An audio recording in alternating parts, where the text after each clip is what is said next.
उत्तराखंड प्रदेश में एक बार फिर से भाजपा नेता सवालों के घेरे में है। कांग्रेस ने हमलावर रुख अपनाया है और जिस तरह से हरिद्वार में बड़ी घटना घटित हुई है और भाजपा नेता फरार हैं, तो क्या है इसके पीछे का पूरा कारण। खुद प्रदेश अध्यक्ष कांग्रेस करण महाराज जी हमारे साथ है। महाराज जी, लगातार आरोप लगते हैं, बीजेपी नेता इन्वॉल्व होते हैं, अभी एक बड़ा कांड हुआ है, आप इस तरह से देखिए 26 जून 2024 को जो एक कांड बहादुराबाद में हुआ है, बड़ी हृदय विदारक ये घटना है। 14 साल की बेटी का बलात्कार और उसके बाद उसकी हत्या। और नाम आता आदित्य राज सैनी, जो ओबीसी विभाग के इनके सदस्य हैं, और उनको कल पद से हटाया गया है। अभी तक उनकी गिरफ्तारी नहीं हुई। और बेशर्मी से बीजेपी के प्रवक्ता बयान देते कि कांग्रेस के जो आरोप है वो निराधार होते हैं, उनका कोई औचित्य नहीं है। शर्म नहीं आती? संजय सिंह को आपने बचाया, उसके बाद आपने उस नेता को बताया जिसके एक लड़की ने अपनी बेटी के डीएनए टेस्ट की मांग की, और आपके इन्हीं कृत्य को आपने अंकिता भंडारी केस में कमरे को वीआईपी बता दिया, और उससे अपराधियों की इतनी हिम्मत बढ़ गई है कि कुछ भी कर रहे हैं। चंपावत का इनका अध्यक्ष नाबालिग के केस में बंद हुआ, और आज कमज़ोर केस बनाने की वजह से वो आज बाहर है जमानत पे। इनका हरिद्वार का किसान मोर्चे का अध्यक्ष लड़की को मॉलेस्ट करता है, जब वहाँ की पब्लिक आंदोलन करती है तो उसकी गिरफ्तारी होती है। उसके अलावा ये आदित्य राज का केस, और जिस ओबीसी विभाग के ये सदस्य हैं, इसी के जो अंकिता भंडारी केस में जो पुलकित आर्या पकड़ गए, उनके जो बड़े भाई हैं वो इसके उपाध्यक्ष थे। तो ये भारतीय जनता पार्टी ने तो ये मान लिया है कि कुछ भी कर लो, जब हमारे बड़े नेता बच गए तो हमको भी बचा लेगी सरकार। और लगातार देखने को अभी तक आदित्य राज का, चलो आपने इस्तीफा करा दिया, पर अभी तक गिरफ्तारी क्यों नहीं हुई? कैसे न्याय मिलेगा? और महिला मोर्चा जो बीजेपी का है, जब करण मेहरा अंकिता को न्याय दिलाने के लिए गढ़वाल की यात्रा करते हैं, मेरा पुतला जलाती है, लेकिन पुलकित आर्या का पुतला नहीं जलाती।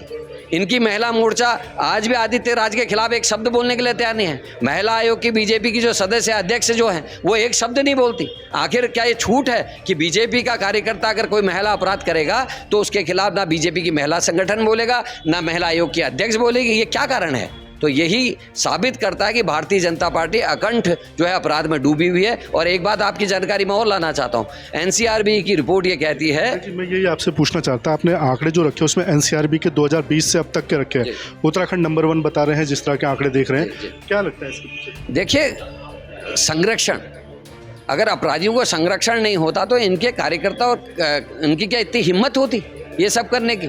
मैंने बार बार कह रहा हूँ, अगर अंकिता को न्याय दिला दिया होता, उस बड़े वीआईपी को अगर बंद कर दिया होता, नीचे छोटे भैया जो आदित्य राज जैसे, इनकी हिम्मत नहीं होती इस तरीके का अपराध करने की। चंपावत के अध्यक्ष की हिम्मत नहीं होती ऐसे अपराध करने की। इनके किसान मोर्चे के अध्यक्ष की हिम्मत नहीं होती, उस विधायक की हिम्मत नहीं होती जिसने ये कांड किया है। तो मेरा ये मानना है कि एनसीआरबी की रिपोर्ट जो है वो क्योंकि कांग्रेस की नहीं है, वो केंद्र सरकार का उपक्रम है, और उससे जो आंकड़े दिए वो चिंताजनक है।